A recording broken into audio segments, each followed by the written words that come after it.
Mes chers amis, j'aimerais vous partager une réflexion tirée du livre de Proverbes, chapitre 18, le verset 22a. Celui qui trouve une femme trouve le bonheur. Proverbe 18, le verset 22 révèle une vérité éprouvée, vécue, affirmée. Pas un jeu de mots pour répéter le vrai, mais un marteau de sagesse pour enfoncer le clou du vrai. Ce n'est pas une phrase lancée pour faire joli, c'est une loi du ciel descendue de la vie. Une vérité qui tient debout quand les émotions tombent, une parole qui résiste quand les promesses s'effondrent. J'ai intitulé ce texte ainsi, La femme, mystère, trouvé. Mes chers amis, de la création, Dieu parle sans discours. Il crée en double, il pense en parcours.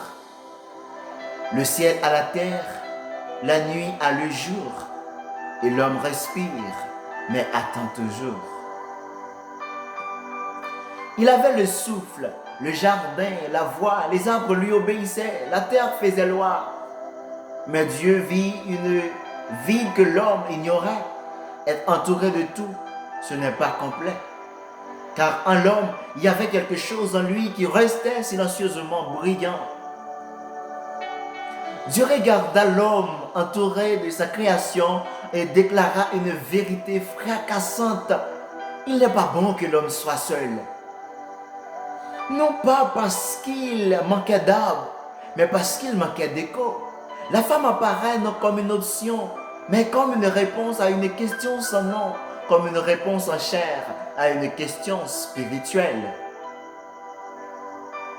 Depuis ce jour, l'homme marche, la femme se trouve.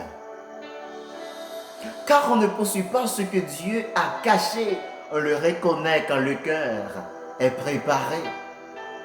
Car la femme n'est pas une chasse, elle est une découverte. Pas un cri du désir, mais un murmure de la destinée. Et cette vérité ne sort pas de la bouche d'un novice de l'amour. Elle coule des lèvres de Salomon, un roi dont la couronne était lourde de femmes. Salomon a connu les corps sans connaître la paix. Il a compté les visages et perdu le repos.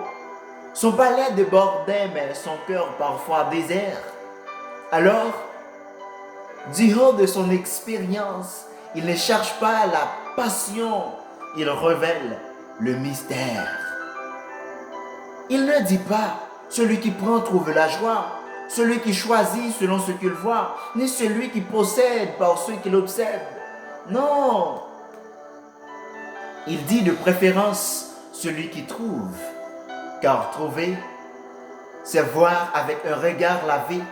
Trouver, c'est reconnaître ce que Dieu a déjà désigné. Trouver, c'est comprendre que toutes les femmes ne sont pas le bonheur, mais que le bonheur a une femme. La femme devient alors plus qu'une présence. Elle est une faveur habillée en personne, une grâce qui marche, une prière qui respire. Celui qui la trouve ne trouve pas seulement l'amour, il trouve l'équilibre, la sagesse incarnée, le sourire de Dieu posé sur sa maison. Mais attention, car le mystère est aussi un avertissement. On peut avoir des femmes et manquer la femme. On peut toucher le bonheur et ne jamais le saisir. Salomon crie à travers les siècles, ne confond pas une quantité et qualité, bruit et bonheur, désir et destinée, car la femme n'est pas un plaisir à consommer, elle est une clé à discerner, une pièce à cacher dans le puzzle du plan divin. Mes chers amis, après avoir réfléchi sur ce verset, voici ce que je retiens. Ce que Dieu donne se trouve, ce que la chair convoite se perd. Le bonheur conjugal n'est pas un hasard romantique, mais une rencontre spirituellement stratégique. Celui qui trouve une femme trouve le bonheur, non parce qu'il a cherché une femme, mais parce qu'il a d'abord cherché Dieu.